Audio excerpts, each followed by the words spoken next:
Today's a great opportunity for the architects from Insight and the construction representatives from J.E. Dunn to meet with the Rushton communities, just to kind of let them know where we're at with the design of the new Rushton Elementary and to answer any questions that they may have and hopefully help them, one, be excited and look forward to a brand new school. It's been coming for a long time. We've been hoping for a long time, and I'm super excited to get moved in.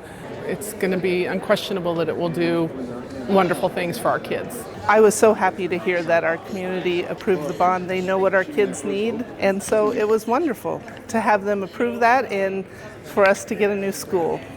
We were kept informed throughout the whole process, and we got to tell the things that were important.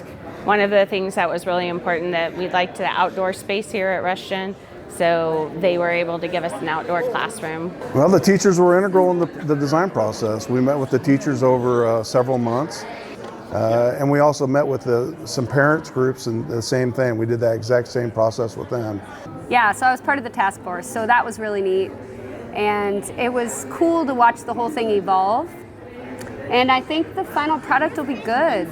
Demolition will begin in January of 2023. Then we will look at a transition movement from the students and staff at Rushton, and we will move them over to the old Westwood View School. And we're excited about putting a brand new Rushton up for the students, staff, and community. It's going to give teachers access to really great learning spaces where they can teach students to collaborate. We can have really great areas for flexible grouping, so it'll be a great place for kids and teachers.